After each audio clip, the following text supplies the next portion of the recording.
Oh, let's start the day with going through what's happening in League. Is there anything exciting happening in League? I checked yesterday. I'm gonna do this every morning. We're gonna do it's like radio. We gotta like start the day off and like see what the hell's happening. Fire to the fuse. What is this? Official Empyrean cinematic. What is that even? I might as well watch it, right? What is this?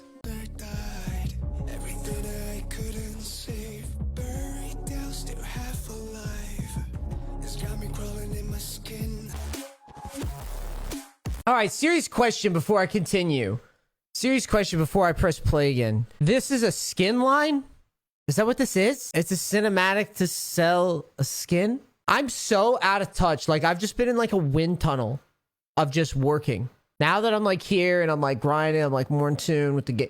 Like, okay. Nothing like watching the light leave your own eyes.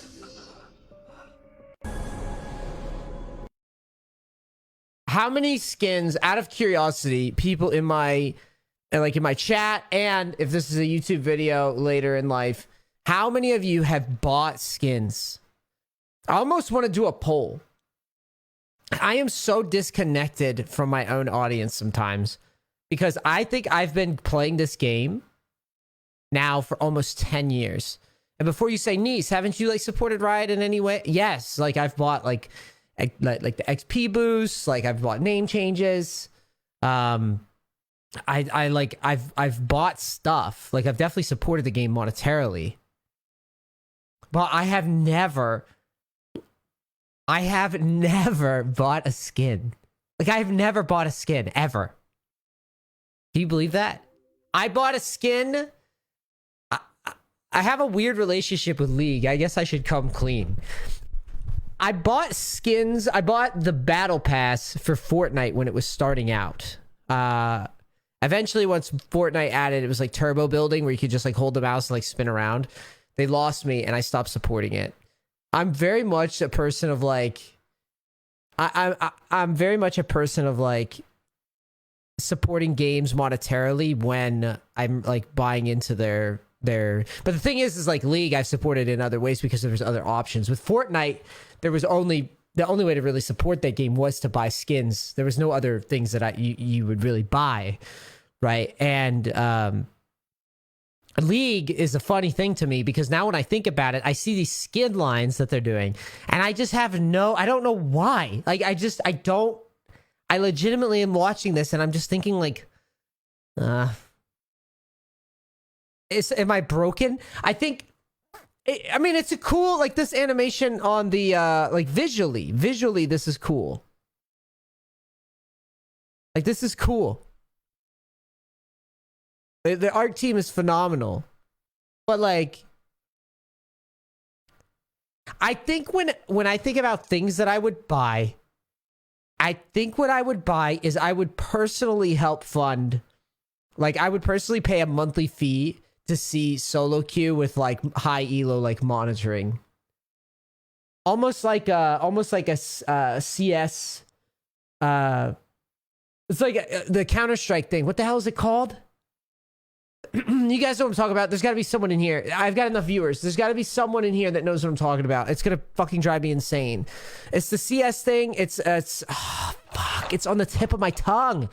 No, not Overwatch, you morons. That's how many of you are casual in the chat. That's what I'm seeing. You guys just outed yourself as casual players. There's a league. ESEA, thank you. That's what it was. It wasn't Face It. It was like a league. You pay for it for like higher quality games. That's what it was. And so like I would pay for that. But these like skin line, like you could tell for them it's a very easy cash grab. You make a cinematic, you post the skins, and then you just print money, right? I'm really excited for Worlds, but I am gonna watch Worlds here on stream. I'm gonna put a timer up like those losers do, and I'm gonna watch Worlds. Just the finals though. Playing League on Winter Summoner's Rift will likely be my best gaming experience ever.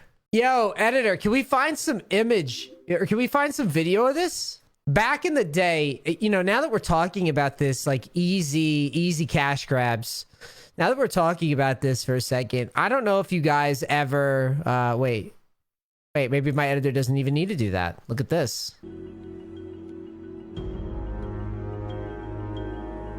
Can I tell you guys my memory of holiday League of Legends?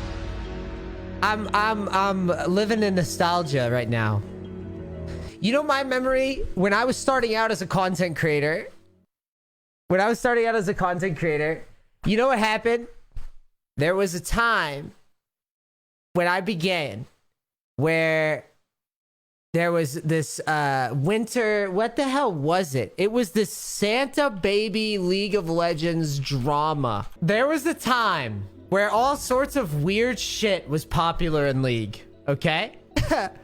And one of the things that, you know, Riot, like, to me, has shifted to this, like, skeleton crew attitude around their game, where what they do now is they kind of just set it and forget it. And when I was looking at those skins, like the skin line or whatever, it was a perfect example. This stupid headrest.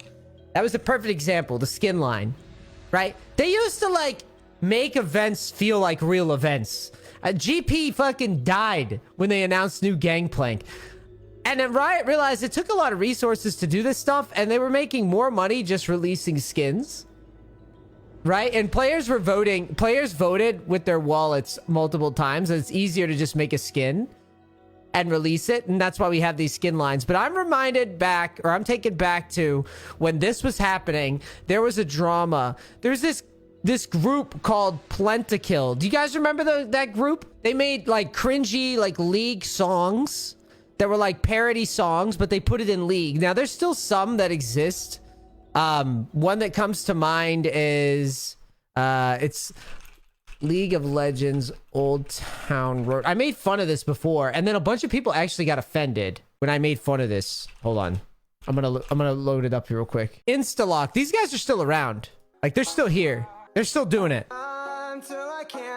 I'm gonna take my horse to the road to gold. Now, I made fun of these people, but these are like some of the only ones that are around anymore. This was 2 years ago. Did they make anything else? A year ago, they made a song. Pretty whack views for them, for the amount of effort that they put into the, you know, you've got like a whole team, a full edit, like it's a whole fucking rigmarole, right? Well, back in the day, this is all I can remember about these events, actually. Back in the day, there was a thing. They made this group 9 years ago. That's how long I've been in the space, guys. 9 years ago, Plentykill made a song called Santa Gragas. And I remember it was winter time in the Summoner's Rift, and they had like special events still. The game was still very much alive. Community stuff was still very much alive. Nowadays, League of Legends just seems like it's kind of like drama bait. There's some hardcore people in there. Casual players have pretty much gotten scared away. All the casual players are like, this game's too hard. I'm going to fucking Valorant, right? They made this song called Santa Gragas. Its video is private now, but basically, I laid in bed and this Plentykill group, do they still exist too? Hold on, let me see.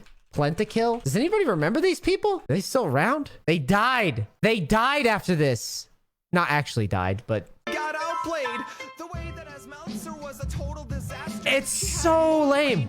They made a song called Santa Gragas, but they straight ripped somebody's off. Every time I hear about these these nostalgia posts, like Winter's Rift or whatever, Winter Summoner's Rift, I just think like, man, the game's gotten so far away from the magic of just like, there was still soul. Riot still had some soul left. Don't get me wrong. They can't, you can tell that Riot's so confused. Riot's so confused on what to do with their game. Do you understand? If one end, they have the most successful esport in the world, but on the other end, they know that it sucks for casuals. They know that there's no legs for casuals anymore, man. The classic example of this is Wild Rift. Wild Rift is my favorite because the Riot proved that they could remake League and clean it up if they wanted. They could add a bunch of experiences that players wanted in the PC version, but they just don't. They just don't. Because it's too much for them to manage. It's too much for them to manage. They want a game that's better for casuals. Every time that you put out, or every time that you open up League of Legends, right, and you open the client, the game tries to funnel you into TFT. If you're a new player, you can literally click a thing and you won't even go into League anymore. You just go right into TFT. Like, I just think it's so funny. All this cool shit, like, no one wants to do it anymore. Not just enjoying Mystery and Magic like the game once was. Yeah. I do think it's a little sad. I still love playing the game because I'm an obsessive weirdo. I could sit here and master Fiora and have a grand old time because I'm playing a 9 ping, right? And doing my thing and chilling. But like, I just think in my head, like, Riot's so confused because they know that this game crushes in China and Korea, but NA, it's like they know they've lost their market, man. They know they've lost their market. All this stuff that they used to do, they have no incentive to do it anymore because no one really wants to play League anymore. They want to play like casual shit. They want to play Valorant. They want to play Call of Duty. They want to play shit where you barely need a pulse. Like, I'm sorry, Valorant guys, but getting to high elo in Valorant versus getting high elo in League, like, it's 10 times harder to get high elo in League. It's not even close. It's not even close. The only thing that Valorant has going for it is like there's like a mechanical. I would argue that there's a higher mechanical gap, but in only some situations. Like Valorant, you can play with your I don't know. You can play damn near with your brain off. League is weird because once players really started to uncover, someone said it, once players started to uncover the magic, the mystery, and they started turning it into a min-max game, that's when... But I mean, think about it though. League's been around for so fucking long. I don't think it's ever going to go anywhere. It's just Riot's got a skeleton crew managing it. I miss this shit though. When people talk about events, maybe that's what this whole talk, like, I just got on a big tangent, but maybe that's what it is. Maybe the reason why I'm fascinated by the skin line thing is because I remember a time when events would happen and they felt like they mattered. Now it feels like I'm being marketed at. That's what it is. This matters. It's in the game. It matters. Gangplank randomly dying and being replaced with a new champion, that's epic as fuck. That matters. A little fucking interface in the client where you get like little points for just doing dumb shit. It doesn't matter. It doesn't feel like it's even in the game. It feels like it's tacked on like duct tape. That's why the game's, in my opinion, that is why the game has lost like a big edge with the player base, at least in terms of the events. But maybe monetarily, this is all right. You know what I'm saying? Like, this is all they can do because they felt like every time they'd done a skin line, the skin lines outperformed the effort, the resources making this type of shit. Challenges, yes. Challenges is another one. Tacked on. It's not real. It's not real. And players are satiated with, like, nothing. I once heard a guy tell me that he has, you know, 1 million mastery points on a champion. And he was proud of this shit. If I threw all my mastery on like one single account, like who would give a fuck? Like, it's so weird. But that's the thing. I think I'm getting old, man. I think I'm getting old. Like, I can't relate, but like, I'm still, even though I'm older, I still don't want boring stuff. I think I already watched this kind of, but because I looked at his abilities. Cassante is a proud monster hunter of the top lane who transforms from a defensive tank to a lethal skirmisher. The city of Nazuma looks to him for his courage, resilience, and deadly power. He is both protector and apex predator. Welcome to the Cassante Champion Spotlight. I'm done holding back. I kind of want to play this guy. One of the few champions that I actually really want to try out. While he's all out, Cassante gains attack damage that scales with his armor and magic resist. He'll also gain Omnivamp, scaling with his health. But be careful, because all that power comes with responsibility. In all-out form, Cassante is no longer a tank. He loses a large chunk of health, armor, and magic resist. I didn't read that in the last time I looked at the abilities. After a brief period, and Cassante will be ready to tank once more. He can also recast his ultimate to exit the form early. Cassante's passive, Dauntless Instinct, marks enemies that are damaged by his abilities. His next attack will consume the mark, dealing Get his bonus skin. damage based on their max health. Dude, where have you been? In all-out form, attacks against a marked target will deal even more damage, scaling with Kasante's bonus armor and magic resist. Kasante's Q, Intofo Strikes, slams his Intofos in a line, damaging and Intofos. slowing all enemies hit. If this ability hits an enemy, Kasante will gain a stack. At 2 stacks, his next cast of Intofo Strikes will fire a shockwave, knocking all enemies toward him and briefly stunning them. Huge. In all-out form, Intofo Strikes will no longer slow, but its cooldown is reduced.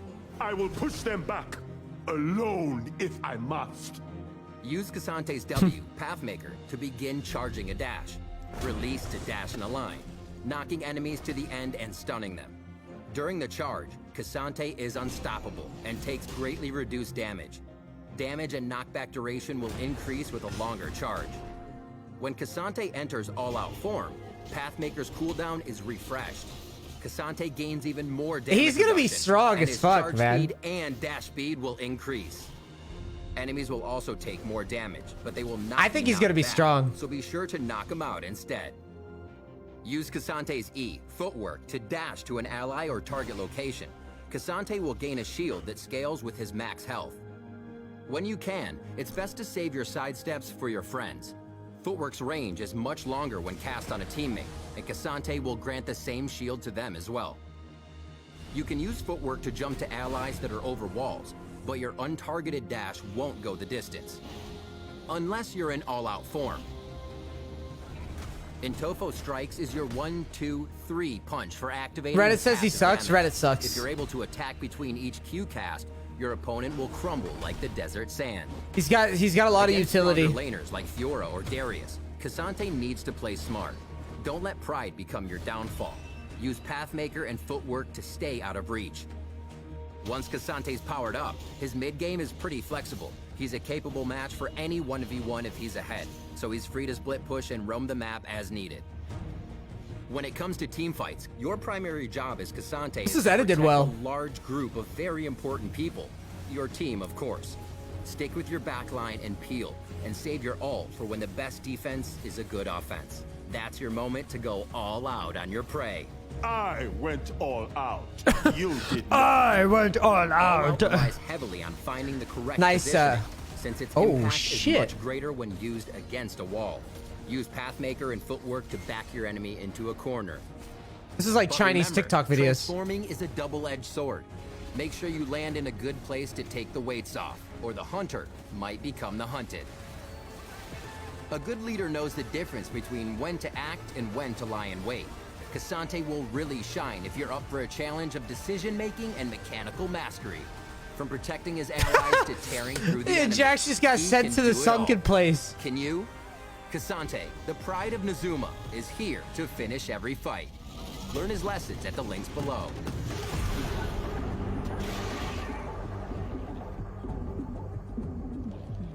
Wow, our game is old. Look at this animation. That's like a fucking Minecraft. Yo, I like this guy. I'm gonna use him. I'm gonna use him on Korea. I'm gonna use him in Int. I don't care. I'll use him and delay the climb a bit, but it's worth. He can't be that bad. Right? it'll be good times. All right.